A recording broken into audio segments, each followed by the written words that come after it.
Bene, eccoci qua in collegamento con l'europarlamentare della Lega, Elena Lizzi, che è una nostra parlamentare della nostra regione, quindi ancora un benvenuto caloroso, cara Elena. Grazie, grazie Enzo, saluto tutte le persone che sono davanti allo schermo o che ci sentono.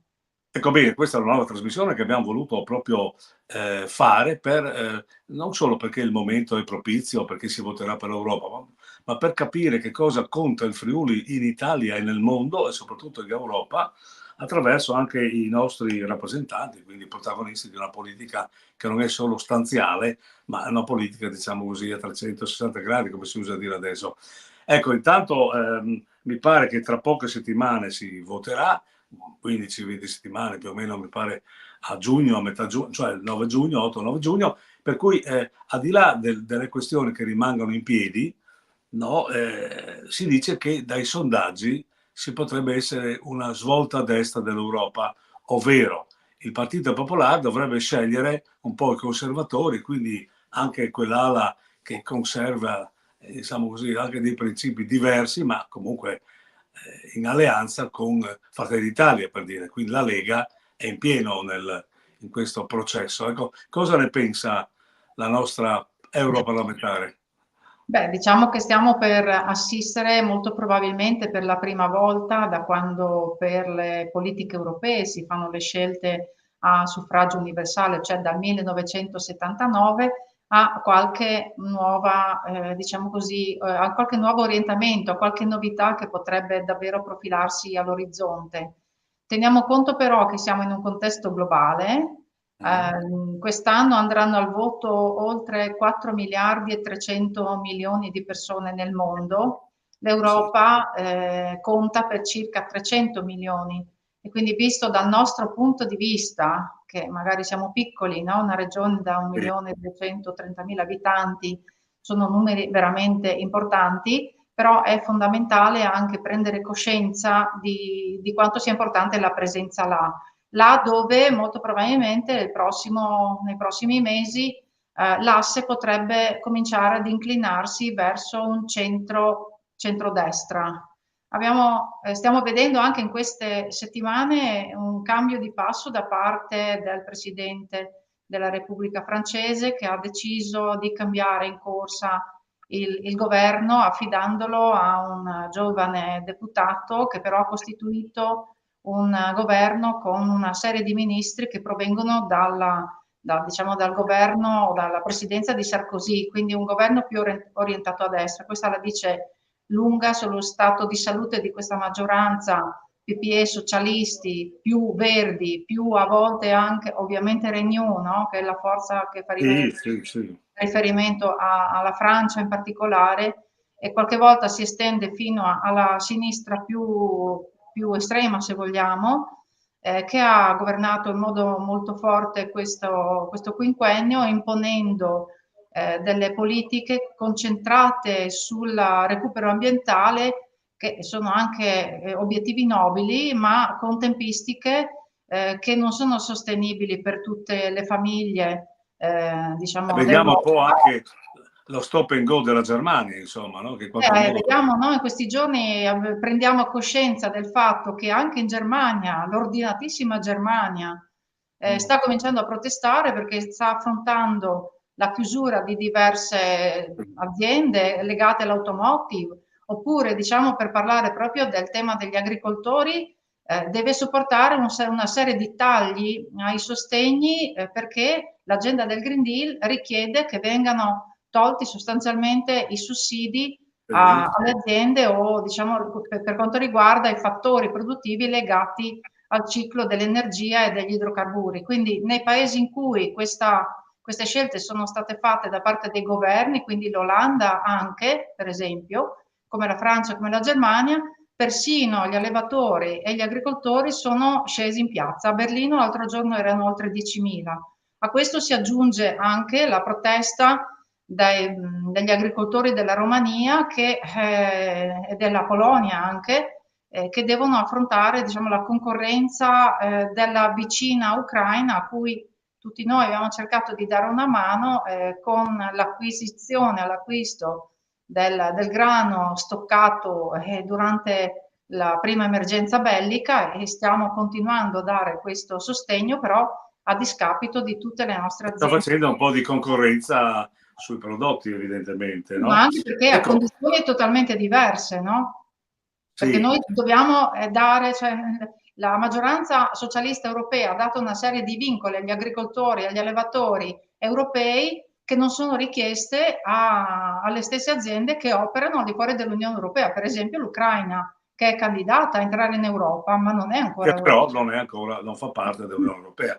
Ecco, qual è il sentiment che pervade, per esempio, gli agricoltori italiani e soprattutto i nostri, della nostra regione? Che Beh, tu diciamo che sicuramente io sono stata contattata ovviamente da molte partite IVA, diciamo, del settore, perché sono tutti piuttosto in allarme perché non si riesce, non parlandone molto in Italia di questo aspetto, non è molto chiara la motivazione della protesta. Io cerco di spiegare che in quel caso la problematica è prettamente nazionale, ma è legata ovviamente all'applicazione del Green Deal, con scelte, soprattutto per esempio in Germania, che sono state annunciate, predisposte, poi parzialmente ritirate e ancora dopo ritirate, che però di fronte proprio alle proteste, ma non sono le stesse scelte che sono state fatte all'interno, diciamo, della maggioranza di centrodestra italiana, perché noi al governo, come Lega o come centrodestra, siamo coscienti, perché buona parte del nostro governo è composto da persone che hanno esperienza sulla politica europea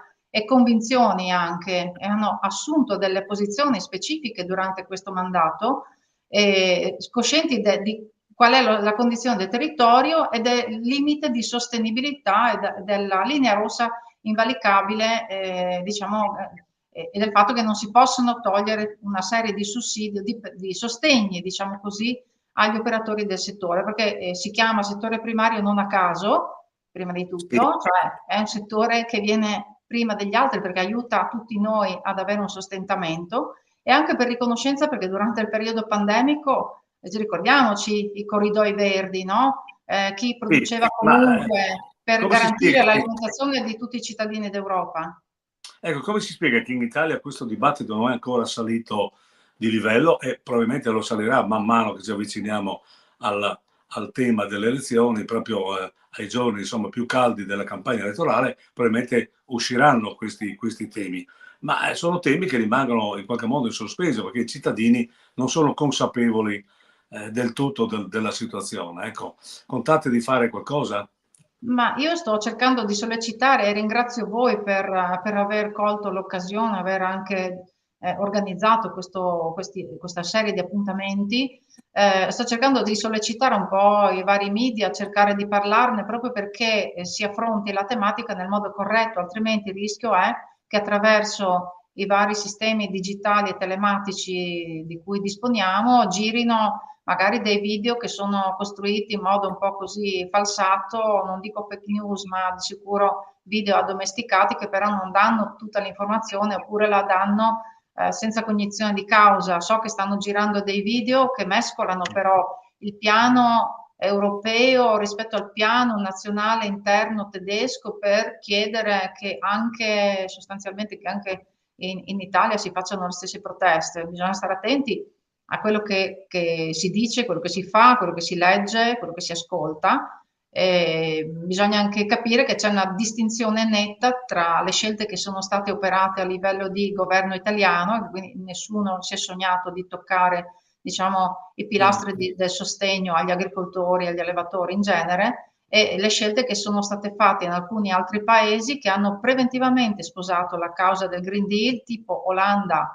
e Germania, per intendersi, dove la componente dei verdi, politicamente parlando, è più forte, che ovviamente avendo applicato questi primi pilastri, queste prime indicazioni, ora devono scontare sul territorio le problematiche. Potremmo parlare anche della riduzione del numero degli allevatori in Olanda.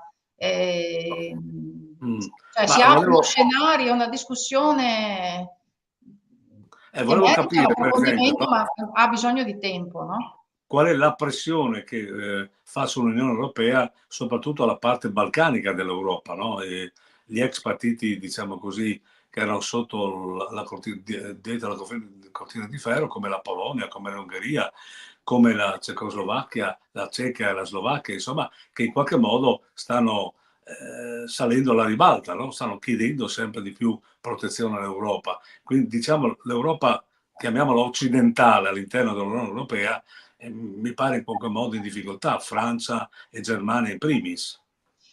Ma diciamo che in questo momento, in questo frangente storico, c'è una nuova contrapposizione e se vogliamo anche qualche guerra per procura, non so se posso utilizzare questo Sì, termine boh, un diciamo po' che l'eufemismo forte. va bene. Va Ok, bene. tra il blocco, diciamo, sovietico, anche se non è lo stesso, diciamo, di cui ricordavamo i passi storici, e il blocco atlantico, no?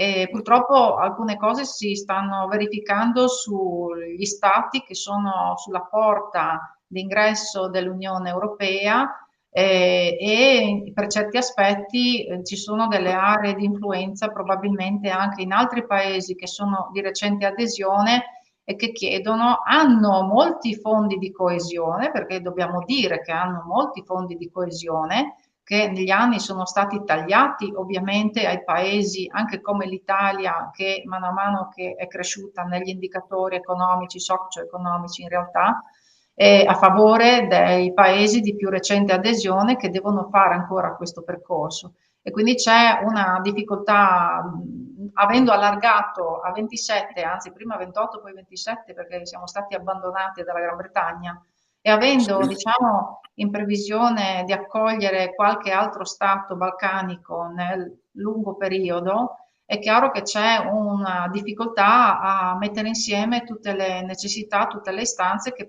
provengono da realtà che sono totalmente diverse e distanti, e non solo per lingua e cultura, ma proprio per sistema socio-economico e per Sicuro. provenienza storica. Ci Poi sono dei vedendo un po' paesi che anche, vengono da un blocco sovietico o da un blocco comunista che è caduto da pochi anni o da pochi decenni, no? Lì ancora ci sono le persone più adulte che ricordano e hanno magari delle abitudini cresciute e consolidate durante quel tipo di organizzazione un sociale. retaggio rimane Culturale, senz'altro. politico. Esatto, sì. Vedi Orban, mi pare che questa è una spina del fianco che in qualche modo c'è e va in qualche modo risolta per l'unità Ma, generale, no? Mi pare. ma io sono sempre del parere che quando il cittadino sceglie ha sempre ragione.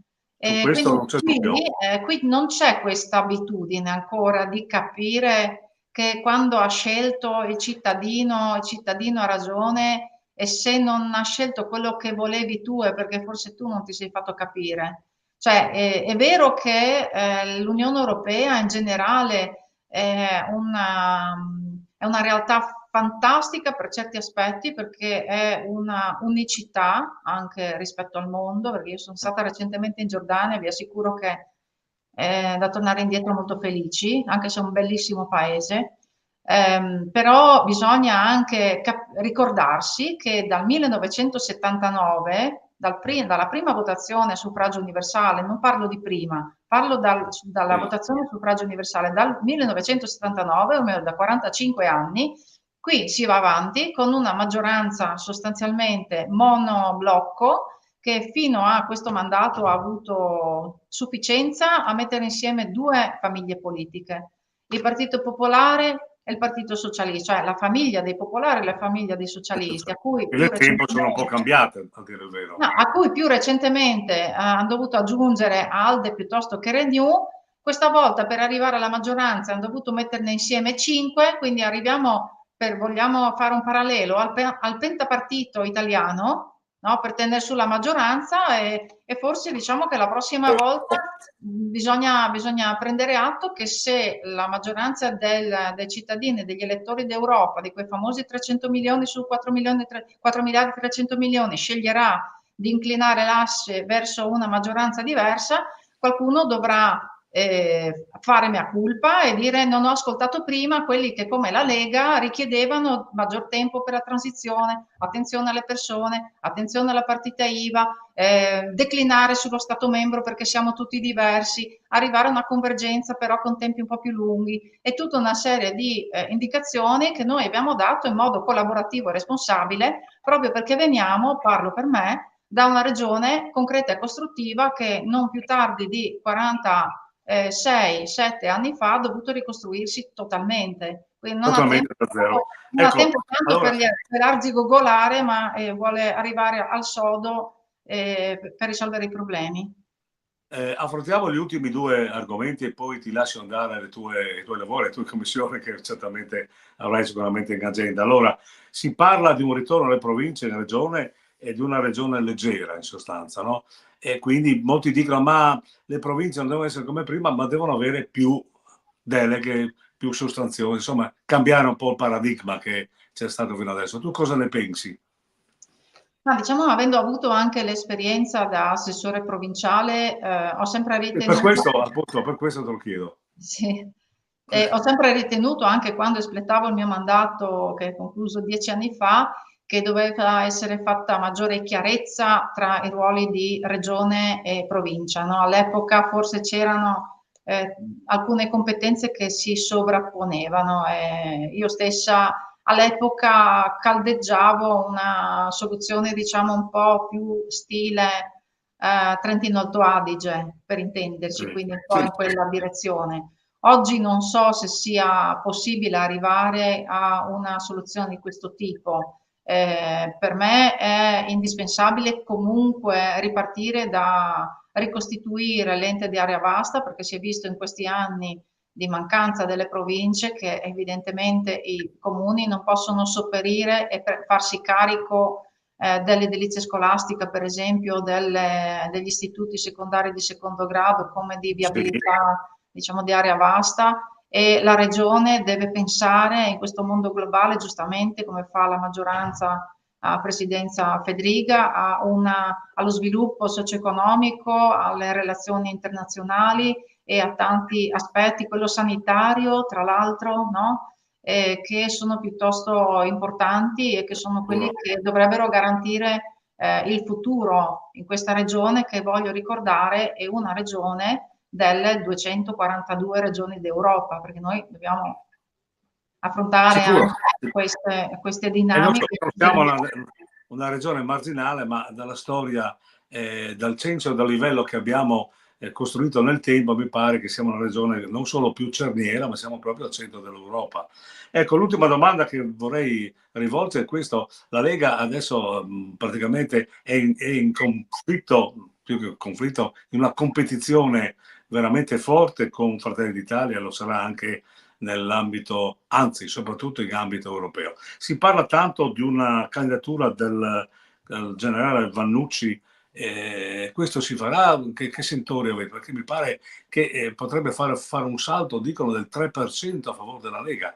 Quindi questa è una cosa importante proprio in un momento in cui la Lega non ha più il 30% di prima, ma comunque potrebbe avere una doppia cifra lo stesso, insomma.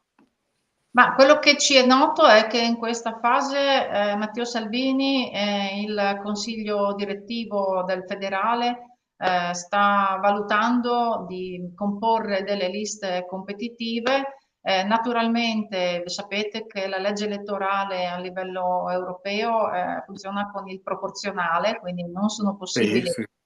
sì, ci sono delle possibili alleanze da poter fare diciamo come federazione, però naturalmente uno guarda al risultato netto e secco che Della possa lista. permettere di avere più rappresentanti possibili in un contesto che, come abbiamo detto prima, in futuro come centrodestra sarà necessario, diciamo, presidiare e partecipare. Al momento io non sono la persona che può ufficializzare presenze o assenze di persone di cui anche io ovviamente leggo sui giornali, magari qualche notizia in più ce l'ho pure, Qualche ma sentore, insomma, qualche siccome, sentore. siccome, in politica le cose cambiano con una rapidità enorme, la prudenza, la saggezza ci consiglia al momento di avere diciamo, un clima di attesa. Di certo l'intenzione, seppur non abbiamo a livello nazionale forse più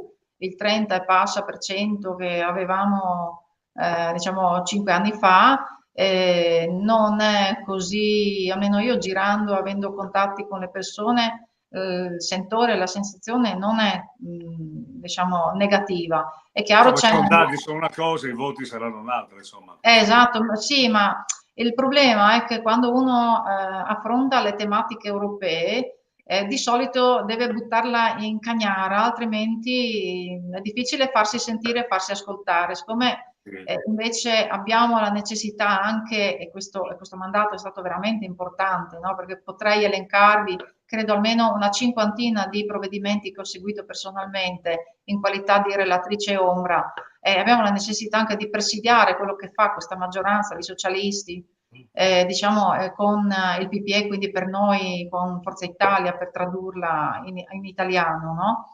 Sì. Abbiamo anche la necessità di acquisire molte competenze e di interagire molto con il territorio per capire quali effetti queste iniziative legislative potrebbero avere sul territorio. Ed è stato il caso sostanzialmente che noi abbiamo denunciato subito quello dell'efficientamento energetico delle case, che appena finalmente è stata corretto, grazie anche, diciamo, alle denunce che noi abbiamo fatto pubblicamente. Più recentemente io vi posso dire che abbiamo scoperto che c'è un regolamento che prevederebbe addirittura che le istituzioni dicano quando noi dovremo cambiare la macchina, cioè quando la macchina dovrà essere considerata non riparabile.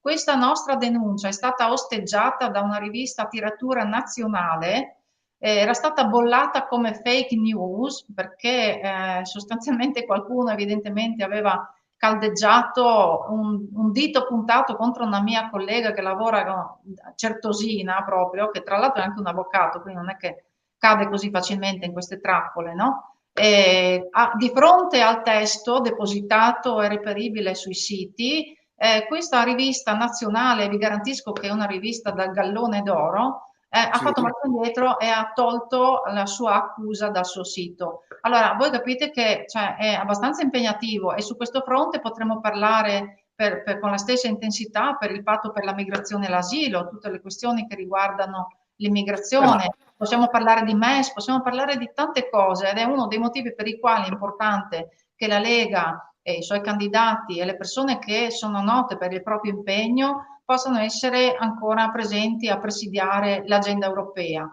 Vedremo quale sarà la maggioranza che potrebbe crearsi, se sarà possibile farne parte avremo delle persone sicuramente che si sono fatte le ossa sul territorio, non dimenticano il territorio perché almeno personalmente io rientro tutte le fine settimana perché voglio tenere i piedi per Mi terra, pare che sia sempre. ancora no, in attività anche nel tuo comune, per cui insomma Sì. addirittura segui anche il comune, per cui insomma mi pare Sì, una cosa sì, di grande impegno. grazie del sindaco, ma solo per il bilancio perché non è possibile fare altrimenti. Però Bene. è importante, no? È importante questa cinghia di trasmissione tra gli enti locali a cui io tengo personalmente perché altrimenti le cose arrivano quando tu ormai hai già fatto delle scelte su cui non puoi tornare indietro.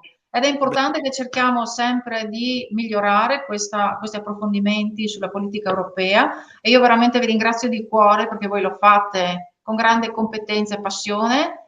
Vi chiedo di farlo ancora, anche ovviamente con altri, per sentire più campane, ma di parlarne perché altrimenti gli elettori arrivano al momento del voto e chiaramente vengono bombardati e non tutti riescono a dedicare tempo per riflettere su queste cose. Sicuramente lo faremo. Tu ci saluti da dove adesso? Da Strasburgo o da Io vi Bruxelles? saluto da Strasburgo, mi dispiace ho dovuto chiudere la tenda, altrimenti Bene, bene. posso tirarla un po' così vedete, però... Ecco, faccio vedere il panorama, ecco, beh, lo vediamo, diciamo così, di striscio, ma comunque lo vediamo. Grazie a Elena Lizzi per la sua partecipazione, naturalmente seguiremo ancora, ci sentiremo ancora se ti farà piacere e naturalmente cercheremo di sviscerare più di qualche tema che il MES lo sappiamo benissimo, ma la questione che tu hai sollevato praticamente sulle auto, per esempio, è una situazione anche di curiosità che seguiremo magari con un tuo intervento. Grazie ancora e buon lavoro. Grazie, grazie a voi. Mandi, pa Furlan, mandi. Mandi Friul. Mandi.